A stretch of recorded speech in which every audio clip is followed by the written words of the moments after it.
Nuevamente con ustedes, Adolfo Alvarado Belloso, hoy en hablando del proceso judicial 365, para referirme un poco a las próximas reformas procesales santafesinas. Parece que los ímpetus reformistas del ministro Garabano han llegado también a Santa Fe, donde soplan aires de reforma en el mismo sentido, y siempre a contrapelo de la Constitución y sistémicamente respecto de lo que ocurre con el proceso penal. De hecho, hacer una crítica constructiva del tema, comenzando particularmente con la audiencia preliminar tan de moda en estas reformas, y advertirles que eso ya viene de otra parte. Estamos trayendo legislación fracasada en el Brasil, fracasada en el Uruguay, fracasada en la propia Argentina, porque es por todos conocido que un inmenso número de jueces federales que tienen la obligación de aplicar la norma contenida en el artículo 365 del Código Procesal de la Nación, pues no la cumplen por imposibilidad material de hacerlo. Pero yo quiero que esta crítica sea realmente constructiva y que sirva para que las reformas sean sistémicas y no estén siempre reñidas con la Constitución, como está la próxima reforma santafesina, a la cual le voy a dedicar seguramente las próximas filmaciones. Hoy quiero recordarles que el proceso es una garantía. Y debo decirles esto precisamente para que se entienda el sentido de la crítica que haré a estos proyectos en los próximos encuentros. Una garantía pareciera que quiere decir nada, y sin embargo dice mucho, porque para los estudiosos de la Constitución, toda su normación se realiza en tres palabras, o mediante tres palabras. La Constitución consagra declaraciones, otorga derechos y autoriza garantías.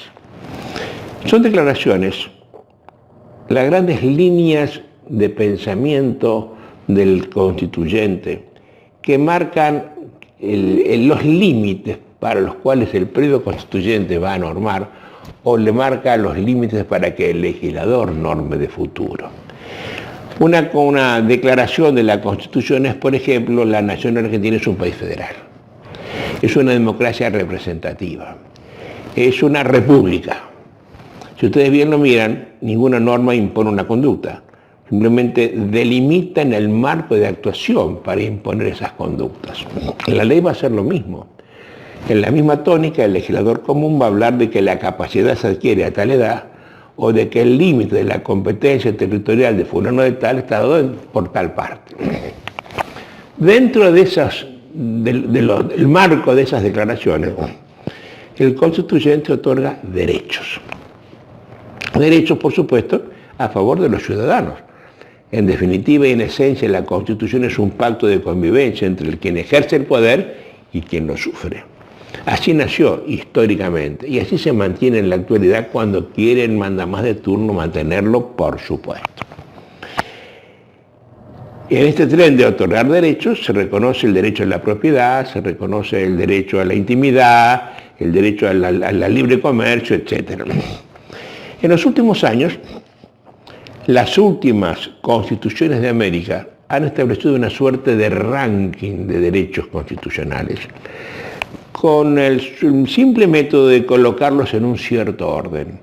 Cuando se dice, por ejemplo, en la Constitución de Colombia, de los derechos, comienza con el derecho a la vida, sigue con otro derecho y otro, y en el orden en que están colocados se da la importancia de ese derecho frente a los demás.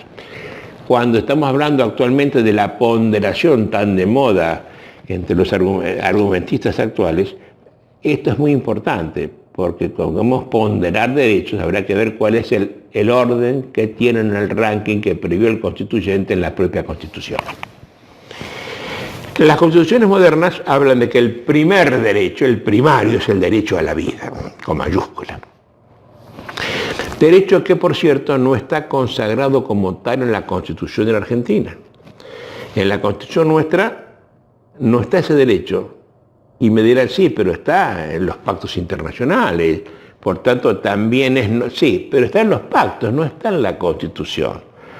Los jueces que yo conozco no manejan los pactos, no los tienen a la vista, pero sí algunos tienen la Constitución y ese derecho no lo consagran, ¿no? Si lo hubiera, ¿cuántas cosas cambiarían en el mundo de la ley normal, de la ley común, si ese derecho estuviera? En la vida tendría un valor, por ejemplo. No puede haber pena de muerte, porque sería una incoherencia la pena de muerte con el máximo valor de la Constitución, etc. No lo tenemos, pero eso sí está como derecho y es de toda lógica, porque sin ese derecho a la vida los demás no tienen explicación alguna. Inmediatamente después está el derecho a la libertad. No una libertad de comercio, la libertad de expresión, la libertad de asociación, como reza nuestra Constitución. No, un derecho en serio, un derecho a la libertad con mayúscula, a que yo me sienta libre, sea libre, me comporte como un hombre libre y me respeten como un hombre libre. Esa es la idea de la libertad como derecho constitucional, que, insisto, los argentinos no la tenemos. Hay libertades pequeña, pero no la libertad con mayúscula. Y la explicación es muy razonable. La vida sin libertad realmente no merece la pena de ser vivida, ¿no? Que lo digan quienes han sido, son esclavos, que lo digan quienes están presos en las abyectas cárceles del Paraguay o de los países de Centroamérica, ¿no? El tercer derecho, el que viene inmediatamente después de la vida y la libertad, en estas constituciones es el derecho al proceso, con lo cual se coloca por encima de todos los demás derechos. ¿Y eso por qué? Porque como el proceso es un método pacífico de debate, dialogar y argumentativo, que permite igualar jurídicamente a quienes son desiguales en la realidad de la vida, hace que el hombre de a pie, como usted y como yo, podamos defendernos de quienes pueden quitarnos la vida y la libertad, que son precisamente quienes ejercen la autoridad, quienes son los mandamases de turno. Hecho así, es un derecho muy importante. Tanto así que después de él viene el derecho a la propiedad, la intimidad, la libertad que usted quiera. Son todos posteriores al derecho al proceso. Pero visto así, cuando se ejerce el derecho al proceso, este proceso se convierte en garantía para el hombre de a pie. Es decir, es lo que le permite a un hombre como yo, como usted, insisto, defendernos ante la autoridad, si quiere quitarnos la vida, la libertad, la propiedad, lo que fuera. En otras palabras, es un derecho que está a favor del ciudadano, no en contra del ciudadano, no está a favor de la autoridad, está en contra de la autoridad. Por tanto, lógicamente, el proceso no puede ser nunca un método de investigación. Cuando el proceso inquisitorial, lo he explicado en una filmación anterior, opera como tal, por ejemplo, en lo penal o en lo civil en la República Argentina, la persona importante es el investigador, es el juez de derecho. Y los sujetos procesados, los que están en el proceso, a veces ni siquiera son sujetos. Por ejemplo, en la Argentina, durante años se ha considerado que el imputado es el objeto del proceso penal, no el sujeto principal, el objeto. Entonces, yo veo en esta idea de publicizar el proceso, el juez está por encima de la parte, la investiga. Este señor es el importante y este es nadie, o si se quiere, es la 50ª persona después de nadie. En el sistema acusatorio, por lo contrario, y tal como lo he dicho en una afirmación anterior, las cosas se invierten. El juez, funcionario de la mayor importancia, el que mayor importancia tiene en el plexo jurídico, pasa a estar al servicio de las partes. Las partes se convierten en los sujetos importantes del proceso. Actor y demandado, acusador y acusado, querellante y querellado, fiscal e imputado. Estas son las partes importantes. Y el juez, que es el funcionario con mayor capacidad en el mundo del derecho, tanto que puede eximir el cumplimiento de la ley, se coloca al servicio de ellas para solucionar el conflicto intersubjetivo de intereses, que es el cáncer social. No el proceso, como decía Klein, no. El cáncer social es el conflicto y el proceso es el remedio para solucionar ese conflicto. Y el que viene a curar eso, el que da el remedio es el juez, al servicio de las partes. Yo creo, estoy convencido, de que el constituyente, mirando la figura sajona del due process of law, ha pensado en este proceso acusatorio. Proceso acusatorio que en la Argentina desde fines del siglo pasado lo tenemos en muchas provincias argentinas y hoy en varios países de América Latina, donde el juez pasa a ser el director de un debate, que con su propia imparcialidad e independencia asegura que los que son naturalmente desiguales en la realidad de la vida se igualen jurídicamente los efectos de la discusión. Pero para que el juez pueda hacer eso, tiene que ser neutral. La palabra neutral es muy importante, es ni uno ni otro. Es decir, no puede suplir a uno ni subrogar a uno, porque cuando lo hace en contra del otro. Los jueces, ya lo he dicho, no hacen justicia distributiva, hacen apenas justicia conmutativa. No le sacan a todos para darle a uno, le sacan a uno para darle a otro. De tal modo el juez, si es el garantizador, el que efectiviza la garantía a mi favor, no puede ser mi investigador.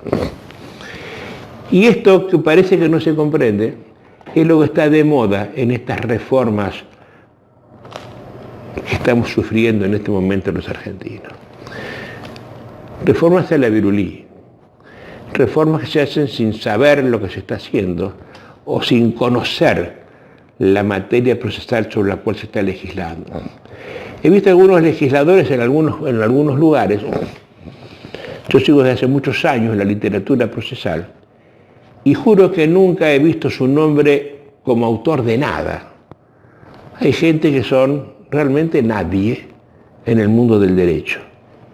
Y los tenemos ahora formando comisiones reguladoras, reformadoras del Código Procesal, que es lo que regula precisamente el ejercicio de la garantía que yo tengo como hombre libre, como hombre para defenderme del Estado. Esto me aflige mucho. Me aflige mucho porque estamos yendo a contrapelo de la historia. En lo penal nos estamos atiborrando de sistemas acusatorios, que en la realidad no se cumplen siempre, porque los jueces que ejercen este sistema no han sido preparados para hacerlo, han sido formados mental, jurídica, filosófica, política, técnica e ideológicamente en el sistema inquisitorio, en el sistema contrario. A eso tiende toda la doctrina, a eso tienden todos los autores, atienden todos los jueces que enseñan derecho. Si ustedes bien lo miran, los autores procesalistas argentinos son todos jueces, en actividad o jubilados, o mujeres de jueces, o cónyuges de jueces, o hijos de jueces. Y el proceso que lo regula un juez no es igual al proceso que regula un abogado, sobre todo cuando estamos haciendo todo en contra o en los situados en los arrabales de la Constitución. Yo quiero hacer una crítica precisa y constructiva a estas reformas. Y las voy a hacer a partir de estas ideas. Insisto, el proceso es garantía, que se da a favor del ciudadano, para que se pueda defender precisamente de quien puede quitarle la libertad, la vida, la propiedad, etcétera, que es el juez de derecho. Seguimos en nuestra próxima reunión.